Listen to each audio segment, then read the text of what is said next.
Thank you sir. ప్రజాపాలన ప్రజా ఉత్సవాల భాగంగా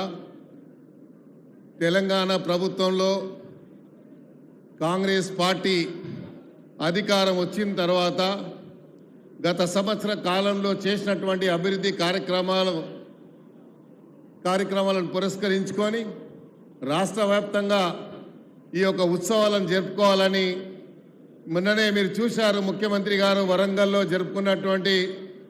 రైతులకు ఇచ్చినటువంటి రుణమాఫీ విషయంలో కానీ, నిన్న మొన్న మహబూబ్ నగర్లో జరుపుకున్నటువంటి రైతు రుణమాఫీ కానీ, భారతదేశ చరిత్రలో ఎక్కడ లేని విధంగా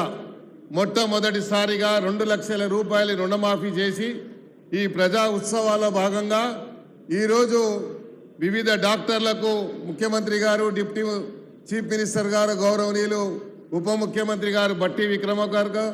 అదేవిధంగా ఆరోగ్య శాఖ మంత్రులు దామోదర్ రాజనరసింహ గారు, హైదరాబాద్ సిటీ ఇన్ఛార్జ్ మంత్రివర్యులు పొన్నం ప్రభాకర్ గారు, గవర్నమెంట్ అడ్వైజర్స్ అయినటువంటి పెద్దలు గౌరవనీయులు కేశవరావు గారు, వేమ నరేందర్ రెడ్డి గారు, షబీర్ అలీ గారు, అదేవిధంగా సహచర శాసనసభ్యులు, వేదిక మీదటువంటి పెద్దలు, చైర్మన్లు, ఈ డిపార్ట్మెంట్ సంబంధించినటువంటి పెద్దలందరికీ ఈ ఉత్సవంలో భాగంగా ప్రత్యేకంగా ఖైరతాబాద్లో ఈ యొక్క ఆరోగ్య కార్యక్రమం సంబంధించి సుమారు 2200 అంబులెన్స్ 108 అంబులెన్స్ ప్రారంభించినటువంటి గౌరవ ముఖ్యమంత్రి గారికి హృదయపూర్వకంగా నేను ధన్యవాదాలు తెలియజేసుకుంటూ, ఈ ఉత్సవాలు అనేది గత ఎప్పుడు లేని విధంగా రాష్ట్ర ప్రభుత్వం లక్షలాది కోట్ల రూపాయలు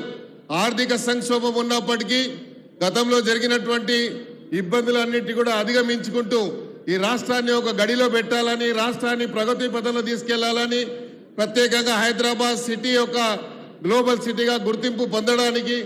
నంబర్ 1 హైదరాబాద్ సిటీగా చేయాలని, తెలంగాణని 29 రాష్ట్రాలకు మించి మన రాష్ట్రము నంబర్ 1గా ఉండాలని ముఖ్యమంత్రి గారు సంకల్పించినటువంటి ఈ సందర్భంలో ఈ ఉత్సవాల్లో ఇప్పుడే వారు చెప్పినట్టుగా ఎవరికో ఇద్దరికి సర్టిఫికెట్లు వస్తే వాళ్ళు సంతోషం కాదు, మీ అందరికి కూడా ఇవన్నీ కూడా క్రమం తప్పకుండా అన్నీ వస్తూ ఉంటాయి, అభివృద్ధి ఫలాలు మీ అందరికి వస్తాయని కూడా ఈ సందర్భంగా తెలియజేసుకుంటూ, ప్రత్యేకంగా ఈరోజు ప్రజా ఉత్సవాలు మనం జరుపుకున్నటువంటి కార్యక్రమంలో భాగంగా ఈ యొక్క విజయ ఉత్సవాల్లో భాగంగా ముఖ్యమంత్రి గారికి, ఉప ముఖ్యమంత్రి గారికి, అదేవిధంగా ఆరోగ్య మంత్రి గారికి, మా ఇన్ఛార్జ్ మినిస్టర్ గారికి, వేదిక మీద ఉన్నటువంటి పెద్దలందరికీ ఖైరతాబాద్ నియోజకవర్గం ప్రజల తరఫున, ప్రత్యేకంగా గ్రేటర్ హైదరాబాద్ ప్రజల తరఫున హృదయపూర్వకంగా ధన్యవాదాలు తెలియజేసుకుంటూ మీ అందరికీ మరి ఒకసారి హృదయపూర్వకంగా స్వాగతం పలుకుతూ జై హింద్. Thank you. ధన్యవాదాలు సార్. గౌరవనీయులైన జిల్లా ఇన్ఛార్జ్ మంత్రివర్యులు పొన్నం ప్రభాకర్ గారి శుభాకాంక్ష.